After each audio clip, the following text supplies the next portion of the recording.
시니어 라이프 비즈니스를 연구하는 최학입니다. 이번 주 있었던 특이한 뉴스에 대해서 살펴보도록 하겠습니다.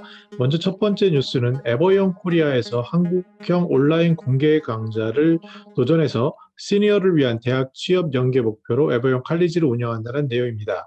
에버영 코리아는요, 네이버에서 지도를 지우는 그런 일로 시니어들에게 일자리를 제공을 했는데 굉장히 인기가 많고 특히 탄력적인 프로그램 그리고 그분들의 일하는 시간 그리고 그 과정을 통해서 비용도 차별화해서 지급을 하고요. 만족도가 상당히 높은 그런 프로그램으로 잘 알려져 있습니다.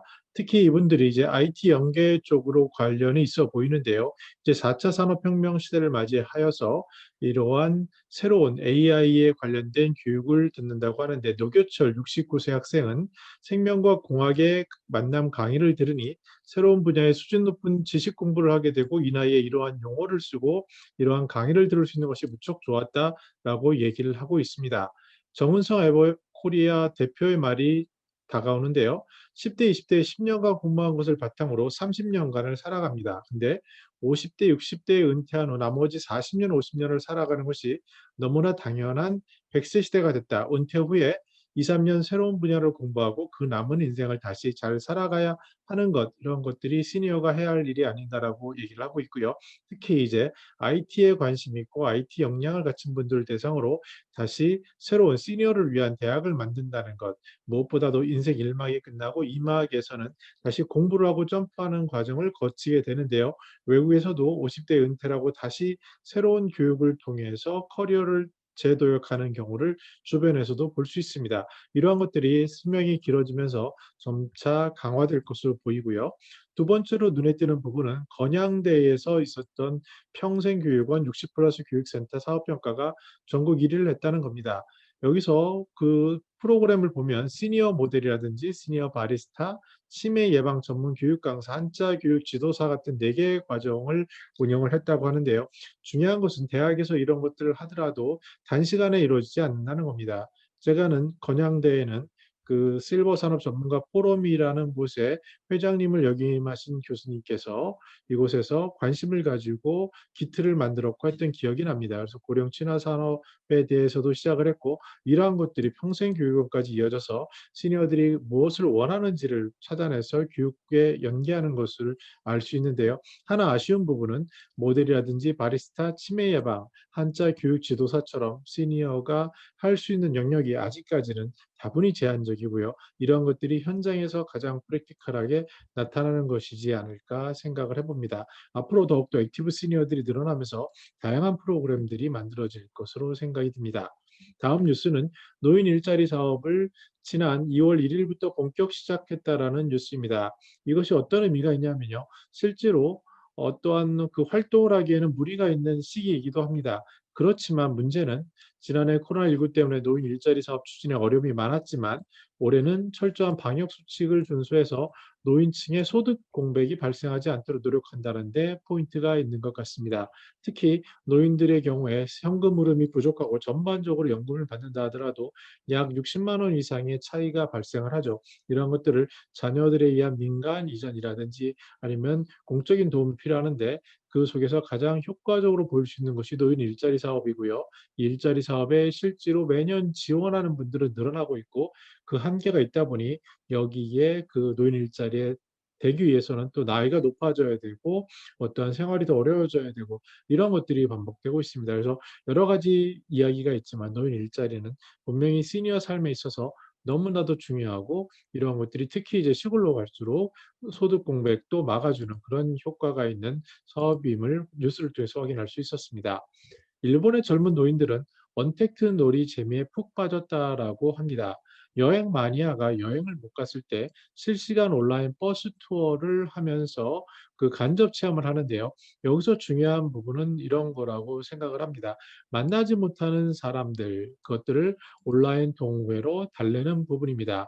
그러나 이러한 언택트 시대에 그 사람을 만나지 못하는 것들은 지속되기는 어렵죠. 나이가 들수록 사람이 그리워지고요. 시니어들에게는 사람들과 함께하는 사람이 아름답다. 그리고 온라인 세상이 진짜 세상의 대체제로만 머물러 주기를 희망해 본다라고 얘기할 수 있는데요. 중요한 것은 앞으로 비대면, 대면 이것이 하나의 일방이 아니라 두 가지가 접목되면서 비대면에서 먼저 기본적인 공유를 하고 미리 사전 학습을 한다든지 하고요. 그다음에 대면을 통해서 그 즐거움을 느낄 수 있는 그런 것이 되길 바라고 올해는 빨리 코로나가 끝나서 이러한 언택트 놀이가 실제로 컨택트 놀이로 바뀔 수 있기를 바라봅니다.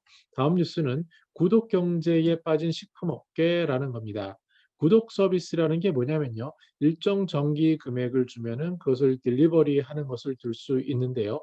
예를 들어서 저희 같은 경우에도 커피숍인 경우에 커피 구독 경제도 생긴 것을 봤습니다.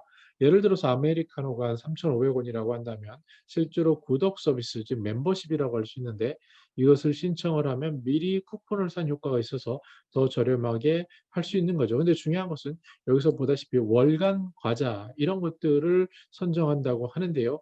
그것은 무엇이냐면 어떠한 그 일상화되면서 구매에 있어서 구독의 편리성도 주지만 또한 사람들에게 좋은 것을 선택해 주는 그런 효과도 있는 것이 있다라고 볼 수 있습니다. 마케팅하는 입장에서는요. 일반적으로 어떠한 새로운 제품을 런칭했을 때 신제품이 실패했을 때 그 리스크가 크다고 할 수 있죠. 근데 만약에 고객을 확보한다면 충성 고객을 확보한다면 그 고객은 계속 무언가를 사줄 거고 그 계기가 구독이 될 것이라고 할 수 있겠습니다. 노인 친화 용품에서도 이러한 현상이 나타나는데요. 침대 같은 것 굉장히 비싸거든요, 초기에. 그러나 이것을 렌탈로 하게 되면은 몇만 원으로 떨어지게 되고 여기에 맞춰서 정부에서도 이러한 용품을 구매할 때 지원하는 것도 렌탈을 더해 주는 것을 볼 수 있습니다. 다시 말씀드려서 적은 돈이지만 이것을 통해서 꾸준히 뭔가를 서비스 받는 것이 중요해지고요. 점차 그 기업 입장에서는 그 타겟 목표 고객이 원하는 것을 얼마나 그 사람들이 열공할 수 있는 것을 지속적으로 줄 수 있는가 이런 월간 과자가 설렘을 준다든지 이러한 시도로 보입니다. 물론 현실에서는 쉽지 어려운 아주 쉽게 되는 부분은 아닐 것 같습니다. 그러나 만약에 100명의 고객이 있고 그중에 한두 명, 1~2%라도 그분들이 구독 경제를 하게 되면 매출이나 수익에 있어서 꾸준한 유지 고정비를 상쇄할 수 있게 됩니다. 그래서 마케팅이나 어떤 비즈니스 관점에서도 이러한 기본적인 소득이 나오는 것, 그를 인해서 어떤 기본적인 규모 경제를 이룰 수 있는 것, 이런 것들이 점차 중요해지고요. 앞으로도 구독 서비스는 이런 식품 업계뿐만 아니라 모든 전방위로 늘어날 것이고 시니어 입장에서도 그 비용을 체감하면서 그것을 계산할 것으로 보여집니다. 저 같은 경우도 이제 온라인을 하게 되면서 여러 가지 상당히 많은 구독 서비스를 신청하게 됩니다.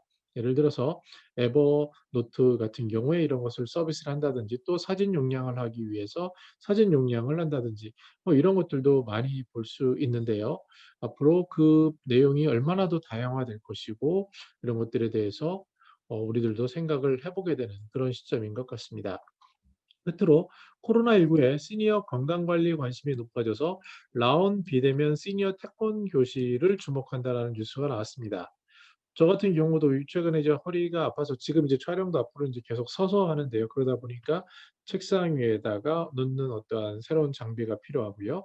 그리고 서서 하다 보니까 서면서 어떠한 운동을 하게 되는데 조금 나이가 들다 보니 예전에 하고 싶었던 어떠한 무술이라든지 태권도라든지 이런 것들에 관심이 가는 겁니다. 그래서 이런 것들이 정신적인 것 플러스 신체적인 것 그런 효과를 줄 수 있지 않을까라는 생각이 들고요. 여러분들 중국에 가보셨으면 잘 아시겠지만 계속 아침에 이제 무술 같은 체조를 하는 경우를 많이 볼 수 있습니다. 또 동시에 춤도 추고요. 그래서 시니어에게 있어서 또한 운동이라든지 명상이라든지 춤이라든지 이런 자연스럽고 수영이라든지 것들이 상당히 큰 도움이 되고 효과적인 운동이 되는 것을 알 수 있습니다. 이 기사에서도요, 이런 것을 얘기하는데 복합형 교육으로 시니어의 신체적 능력과 필요도에 맞춰서 자세를 교정한다든지 유연성, 근력 향상에 중점을 둔 프로그램이 구성이 된다라고 얘기하고 있습니다. 네, 앞으로 시니어들은 건강을 위해서 여러 가지 우리가 생각하지 않았던 다양한 것들로 접목하고 새로운 것들이 시도할 것으로 보여집니다. 오늘 이렇게 뉴스를 살펴봤는데요. 실버 산업에 관심이 있거나 노인 사업에 참여하고 있는 분들은 이러한 트렌드를 보면서 어떻게 변화하는지 그것을 학습하는 것은 중요한 의미가 있을 것 같고요. 이것을 방송을 준비하는 저 입장에서도 상당히 큰 도움이 되는 것 같습니다. 네, 저는 더 나은 시니어 삶 공동체를 연구합니다. 감사합니다.